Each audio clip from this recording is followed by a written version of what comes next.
Good morning. Today is February 29th, which means we are in the bonus round because Black History Month is one day longer this year. Now, as a lifelong Missourian, I am proud to be able to showcase some of our state's history today from another perspective. You, my colleagues, may know of my work as a fellow legislator.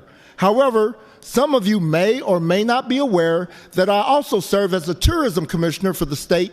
And right now, I want to take you on a Black history journey across Missouri. Since the first French settlers came to the region we now know as Missouri in the 1700s, African Americans have played a substantial role in the state's history. Missouri has a rich history of the Black experience, so let's take a trip across the state and learn a little bit more, starting with my hometown of Kansas City, as there is no Kansas City without Black Kansas City. As a visitor to KC, you can step into the historic 18th and Vine District and learn about Kansas City's African-American educators, activists, entrepreneurs, entertainers, athletes, and many others who built a vibrant community that shaped the city and, by extension, the nation. Much of this is documented at the Black Archives of Mid-America, which last week celebrated 50 years. The mission of the Black Archives of Mid-America is to collect, preserve, and make available to the public materials documenting the social, economic, political, and cultural histories of persons of African American descent in the central United States, with particular emphasis in the Kansas City, Missouri region. Be sure to take time to visit the Mutual Musicians Foundation. This is one of the world's leading preservationists, producers, and promoters of jazz, other forms of Black American music, and the artists who created it. Famous members of the Mutual Musicians Foundation include immortals such as Count Basie, Benny Moten, Jay McShann, and Charlie Parker. The building was declared a National Historic Landmark in 1981, and you can still go there on most Friday and Saturday nights and sit in on the jam sessions that are still played there until the wee hours of the morning. You can cross the street and visit the American Jazz Museum and its companion museum that preserves the heritage of the great athletes that are immortalized at the Negro Leagues Baseball Museum. 18th and Vine is also the home of the state's first African-American-owned microbrewery. As we head up north on I-29, you can visit the Black Archives of St. Joseph, which is one of 5 museums at the St. Joseph Museums located in the old State Psychiatric Hospital. Learn about the ways the Black citizens of St. Joseph impacted the city through their leadership, talents, and innovation at the Black Archives Museum. Exhibits focus on the Civil War, the Underground Railroad, desegregation, music, sports, and more. Be sure to say hi to my friend Sarah Wilson, who is the museum's curator. Going across the state and headed east along Missouri Highway 36 is the 150-year-old Bethel AME Church in Chillicothe. This is the oldest African Methodist Episcopal church in the state, north of the Missouri River. The good folks at the Grand River Historical Society in Livingston County have preserved and restored the building and have converted it into a museum that is dedicated to the Underground Railroad. Say hi to Danny when you get there. He's a great tour guide.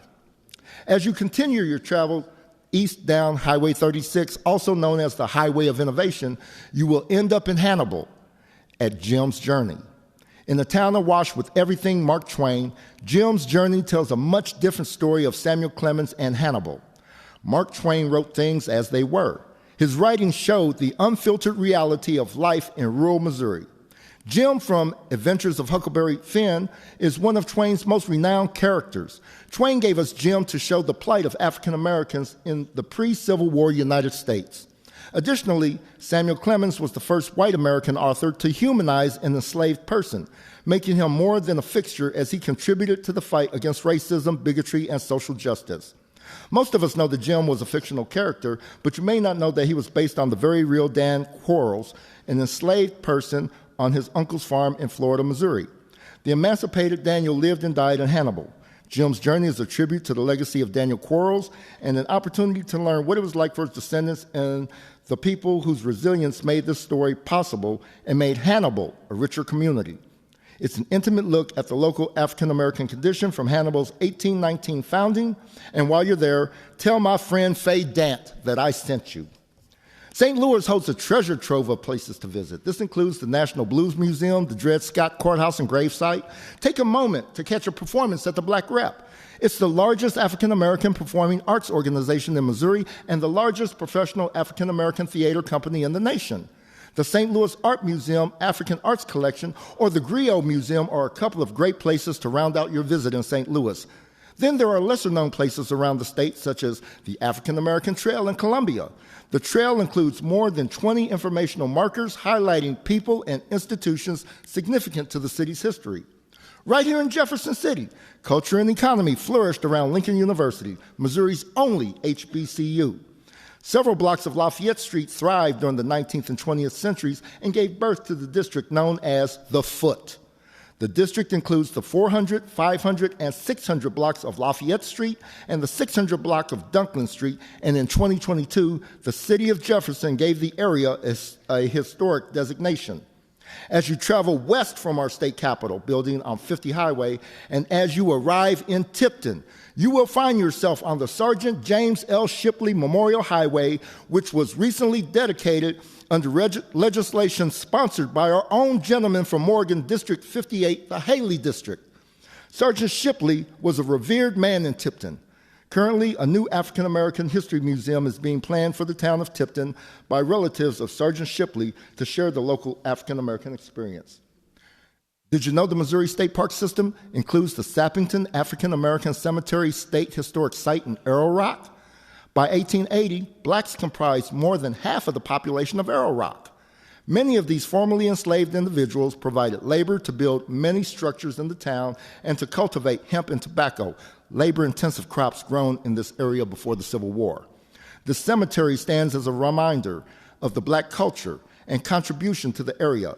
Interpretive panels at the site provide information on the sacrifice and resiliency of individuals who made an impact on the history of this little town and the state of Missouri. Their contributions will not be forgotten. Arrow Rock is also home to Brown's Lodge number 22 of the ancient, free, and accepted Masons. It was one of 4 lodge halls that were built by the African American community in Arrow Rock around 1887. The lodge was named for the first minister to lead the African American Baptist in town.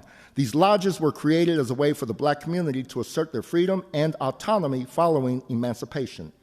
There were black towns in Missouri, including Namarish in Sheridan County, Three Creeks in Warren County, Pennytown in Saline County, Pinhook in Mississippi County, and Kinloch in North St. Louis County, which holds the distinction of being Missouri's first black city.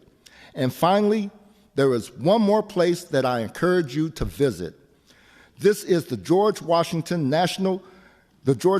Carver National Monument in Diamond, Missouri. That's just a few miles southeast of Joplin. I'll bet you didn't know that George Washington Carver is the first person to be honored with a national monument that was not a president of the United States. As you can see, there is much to see and do in Missouri, as there is a wealth of history here.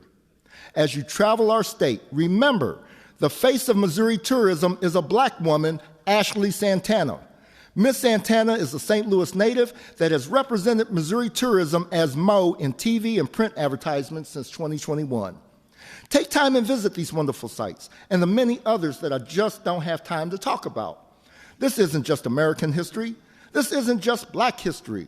This is Missouri history that we can all be proud of and we can celebrate and learn from. As we conclude Black History Month 2024, I encourage you to visit one or more of these wonderful places in our beloved state of Missouri. Thank you, Mr. Speaker.